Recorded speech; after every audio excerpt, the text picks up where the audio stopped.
di sini adalah merupakan tanggung jawab negara dengan istilah penerima bantuan iuran. Di situ ada klasifikasi siapa yang berhak untuk mendapatkan bantuan.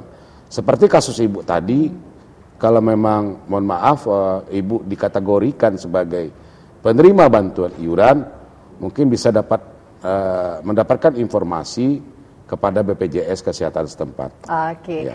Dan kita informasikan kembali kepada pemirsa Batam TV, saat ini saya sedang bersama dengan BPJS Ketenagakerjaan. Jadi mungkin masyarakat juga biar tahu ya Pak ya, mungkin kadang ingatnya jangan sostek dulu, bisa tercover kesehatannya gitu. Tapi kita dari awal sudah perbincangkan ini dengan Pak Iswandi juga. Baik, jika yang masih bergabung ya bersama kami di 462218, kita masih buka telepon. Baik, ada yang mau bergabung? Kita coba buka line telepon lagi. Halo. Assalamualaikum. Halo. Iya, halo. Assalamualaikum, selamat malam. Bapak dengan siapa di mana? Waalaikumsalam. Dengan Pak Yanto di Sekupang, Bu. Pak siapa, Pak Yanto? Pak Yanto. Oh, maaf Pak Yanto di Sekupang. Baik. Silakan Pak Yanto. Gini, Bu. Jadi ada sedikit ceritanya di pertengahan 2013. Iya. Karena kami katakanlah golongan orang tidak mampu. Jadi operasi di rumah sakit dengan menggunakan SKTM, Bu, ya. Nah, sekolah keterangan tidak mampu. Jadi karena bulan Desember itu sudah diumumkan bahwa SKTM sudah tidak berlaku lagi, makanya sebelum Desember saya mengurus BPJS lewat kantor kelurahan. Nah, karena apa? Pasca operasi ini kan saya harus kontrol setiap bulannya, Bu, ya. Nah, jadi sampai sekarang kartu BPJS itu belum siap, Pak. Sementara saya perlu untuk kontrol setiap bulannya gitu. Baik. Jadi itu aja, Bu. Oke, baik. Pak Yanto. Ya, terima kasih. Ini masih pertanyaan dengan BPJS Kesehatan kali ya, Pak Iswandi ya. Tapi bisa dikasih informasi dulu, Pak, silakan. Iya, jadi memang di masyarakat sendiri sekarang tidak seluruhnya ya. Tapi belum bisa membedakan tugas dan fungsi daripada dua BPJS ini. Mungkin dalam kesempatan ini ingin saya sampaikan bahwasannya BPJS Kesehatan itu mempunyai tugas dan fungsi untuk memberikan atau menyelenggarakan program pemeliharaan kesehatan. Baik bagi penerima upah maupun bagi bukan penerima upah. Sedangkan BPJS Ketenagakerjaan terhitung 1 Januari 2014 tidak menyelenggarakan lagi program jaminan pemeliharaan kesehatan. Sehingga programnya yang ada saat sekarang, jaminan kecelakaan kerja, jaminan kematian, jaminan hari tua, dan jaminan pensiun. Oke, baik. Dan kita juga sudah sampaikan barusan ya. Dan saat ini saya sedang bersama dengan BPJS Ketenagakerjaan, pemirsa ya. Baik, kita kembali kepada informasi tadi. Ada mau disampaikan lagi nggak nih Pak tentang yang visi untuk pelayanan untuk berkelas dunia ini Pak, selain pelayanan? Kami berkelas dunia tentu saja juga kita mungkin kalau kita lihat dari jumlah potensi kita yang ada secara nasional, di sektor formal itu ada 40 juta, di informal itu ada 110 juta, 70 juta, jadi total 110 juta. Kita berkelas dunia salah satunya misalnya adalah dari jumlah peserta kita banyak. Kemudian yang kedua tadi pelayanan kita harus bisa lebih unggul juga, ya. Kemudian kita juga mempunyai IT yang canggih, SDM yang peduli terhadap pelayanan, ya, pelayanan. Kemudian channel kita yang banyak, dan kemudahan-kemudahan dalam orang mendaftar menjadi peserta.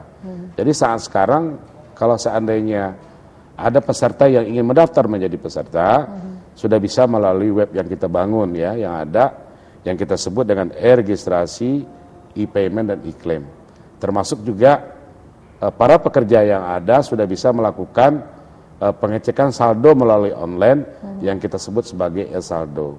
Dan juga dalam kesempatan ini untuk mengupdate informasi tentang BPJS Ketenagakerjaan bisa masuk ke website kami yaitu bpjsketenagakerjaan.go.id. Oke, baik. Dan kita bukan telepon kembali Pak, kayaknya seru nih, banyak sekali yang bergabung bersama kita. Halo, Assalamualaikum, selamat malam. Halo. Halo, selamat malam. Malam, Bapak dengan siapa nih, di mana Pak? Ini Bapak Damanik di Batu Haji. Pak siapa maaf? Damanik. Pak Doli? Damanik. Oh, Damanik. Oke. Oke, Damanik. Silakan Pak Damanik. Ini ada yang mau saya tanyakan dengan Bapak Kakak ini. Ini gini Pak, saya terdaftar untuk jaringan hari tua pada tahun 2009 bulan 5. Saya mau menanyakan untuk klaim atau pengambilannya, apakah kita harus menunggu dalam 5 tahun, sementara tahun 2011 itu sudah tidak pernah kita pakai lagi gitu Pak. Iya. Ya, dan untuk mengecek saldo di BPJS Ketenagakerjaan melalui online gimana caranya gitu Pak? Oh, mengecek melalui online ya? Iya, makasih. Makasih. Terima kasih Pak Damanik. Silakan Pak. Iya. Saya ingin sampaikan dulu Pak Damanik, kalau menurut hemat saya, kalau seandainya semua pekerja yang telah terdaftar sebagai peserta, tentu dia mempunyai tabungan. Nah, saya ingin mengedukasi kita semua bahwasannya dana yang ada di BPJS Ketenagakerjaan, sarannya saya untuk tidak diambil kalau seandainya masih ada sumber dana yang bisa dimanfaatkan. Kenapa demikian?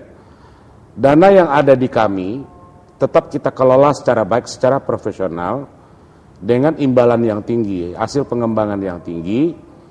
Saya boleh katakan di atas bunga deposito misalnya, yang bisa tiap tahun kita berikan 2 digit. Misalnya pada saat sekarang lebih kurang sekitar 9% ya, bunga hasil pengembangannya yang kita berikan. Namun kalau seandainya memang si pekerja terpaksa harus mengambil karena tidak ada sumber dana lain, tentu ada persyaratannya yang telah diatur oleh undang-undang. Yang pertama adalah setidak-tidaknya pekerja telah menjadi peserta minimal 5 tahun. Ditambah dengan masa tunggu 1 bulan.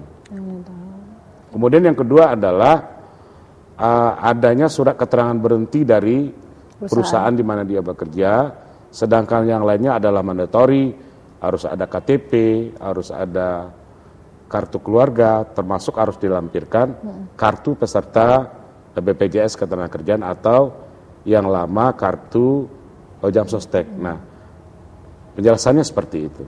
Baik, dan untuk informasi mengetahui di online sendiri Pak, itu bagaimana caranya? Iya, Bapak bisa lihat Pak di websitenya kami, BPJS Ketenagakerjaan.go.id ya, atau Bapak klik aja jam sostek, nanti banyak menu pilihan, silahkan Bapak coba sekarang. Oke, baik, dan kembali kepada pertanyaan saya, tadi kita sempat menampilkan liputan, saya ralat lagi ya, tanggal 23 Maret ya Pak, 2014 kemarin ada melakukan deklarasi perencanaan gerakan Batam Peduli Jaminan Sosial Ketenagakerjaan, dan ini apakah hal tersebut sudah berjalan sebagaimana mestinya? Tapi Pak Iswandi jangan jawab pertanyaan saya, kayaknya ada yang bergabung, kita buka dulu. Halo, Assalamualaikum, selamat malam. Waalaikumsalam. Baik, Bapak dengan siapa nih, di mana? Bapak Ma'arif. Pak Arif, di mana Pak Arif? Di Batu Haji. Baik Pak Arif, silakan.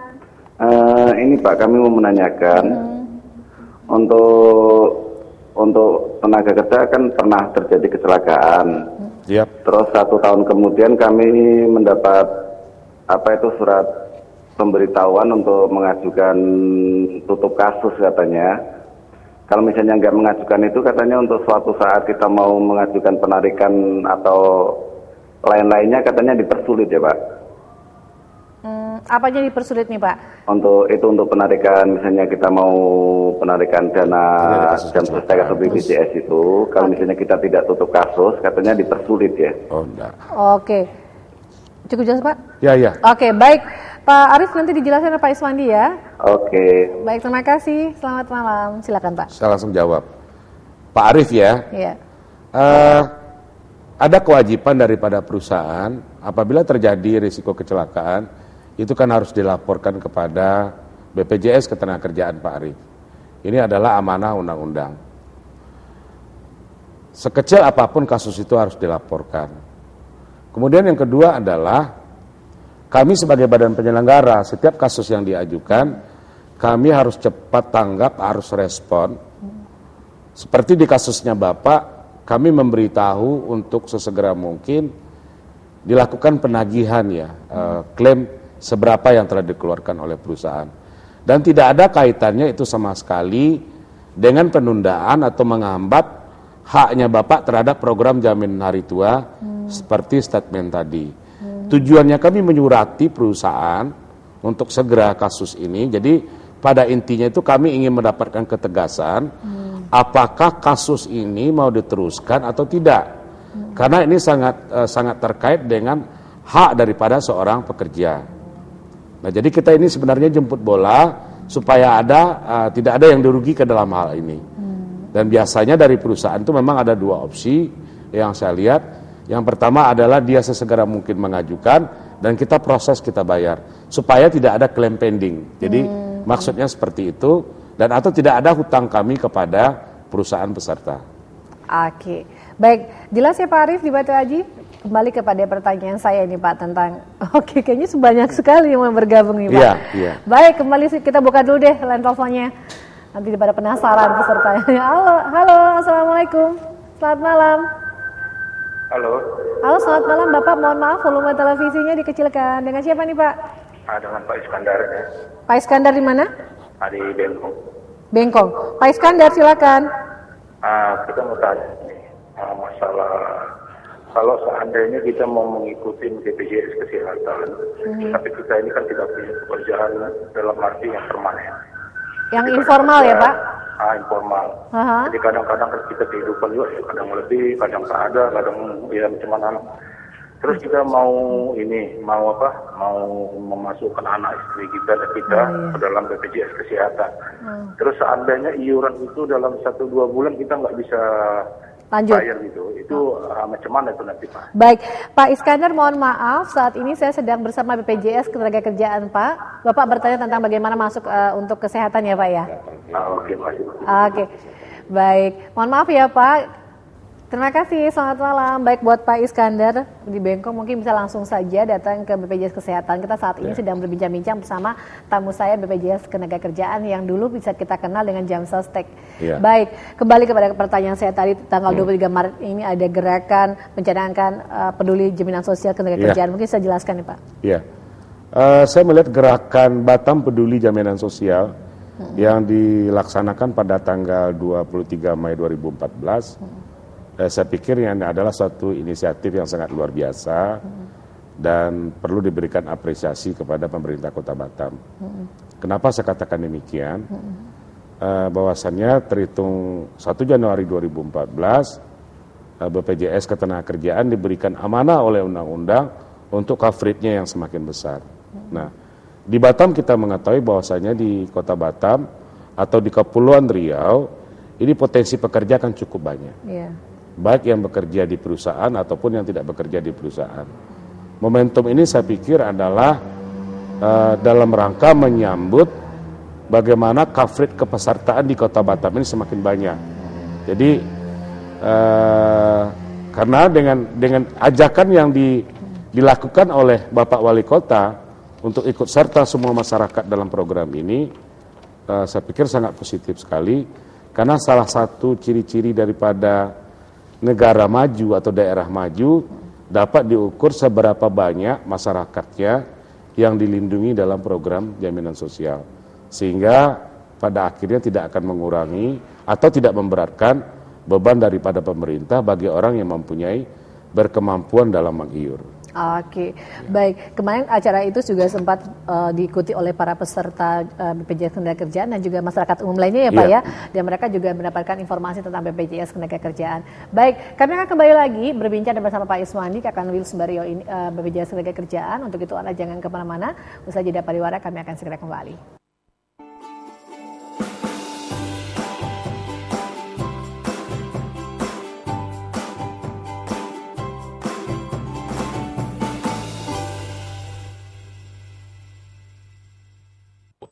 Bro, udah tahu belum? Jamsostek nanti jadi BPJS Ketenagakerjaan. Apa bedanya? Ya jelas beda lah. BPJS Ketenagakerjaan berbadan hukum publik menyelenggarakan 4 program jaminan sosial seperti jaminan hari tua, jaminan kecelakaan kerja, jaminan kematian, dan jaminan pensiun. Terus siapa yang jadi peserta? Semua pekerja, baik pekerja formal maupun informal, beroperasi di seluruh Indonesia. Pelayanannya cepat dan mudah. Iuran peserta dikembangkan dan diberikan imbalan tinggi. Jamsostek jadi BPJS Ketenagakerjaan mulai 1 Januari 2014. Jamsostek menuju BPJS Ketenagakerjaan. Memberi perlindungan, memberi kesejahteraan, memiliki integritas,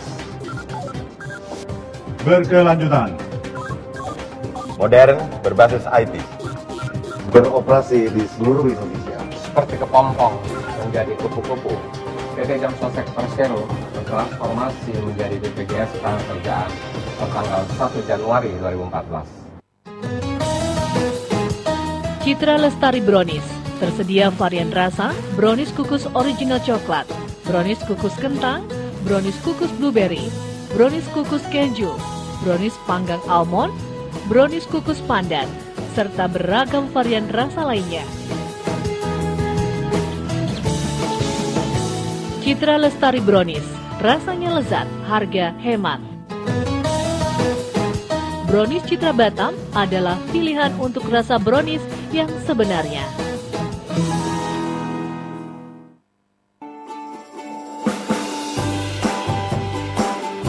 Saksikan selalu